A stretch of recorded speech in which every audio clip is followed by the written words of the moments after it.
Old cinema Nagarjuna కాదు don cinema idea ఉందా? తెలుగోడు అంటే పచ్చ షర్టు ఎర్ర ప్యాంటు కాదు, రంగు ట్రెండ్ మారింది అన్నట్టు, రాజకీయ నాయకుడు అంటే వైట్ షర్ట్ కాదు మొత్తం బ్లాక్ బ్లేజర్ అనేటట్టు మెసేజ్ ఏమైనా ఇస్తుర్రా? కొత్త చరిత్రను సృష్టించడం అయితే ఖచ్చితంగా చేస్తాను. ఏంటది? చరిత్రను అయితే ఖచ్చితంగా సృష్టిస్తాను. తెల్ల బట్టలు దేవుందిలే.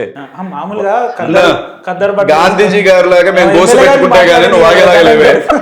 గాంధీజీ గారి లాగా మేము గోసు పెట్టుకోవాలి, పైన ఒక తుండు వేసుకొని తిరిగితేనే తప్ప నువ్వు ఊరుకో. మంచి ఖద్దర్ బట్టలు వేసుకోండి, ఎవరు కాదన్నారు. నేను ఏమంటున్నా, ఎమ్మెల్యే గారిని మాట్లాడి దయచేసి మీరు ఎందుకు రన్నింగ్ కామెంట్స్ ఎందుకండి? మీకు పుణ్యం ఉంటుంది జరా. బట్టల్లో ఏమున్నది, తెల్ల బట్టలు వేసుకొని గలీజ్ దంతా చేయొచ్చా? వినండి, ఆయన రాజకీయ నాయకుడు అవ్వాలనుకుంటుండు, మీరు ఆయన రాజకీయ నాయకుడు చేయాలనుకుంటారు. అలాంటిప్పుడు కొంత నోరు నేనే కదా, అదే అంటున్నా, బాడీ లాంగ్వేజ్ లేదంటే వాళ్ళ గ్రూమింగ్ కానీ అదంతా మారాలి కదా. ఏంది ఇది? ఎందుకు మారాలి? రూల్ ఏమన్నా మారాలని? అంటే కోట్ వేసుకో, వైట్ అనేది శాంతికి చిహ్నం వేసుకోకూడదా?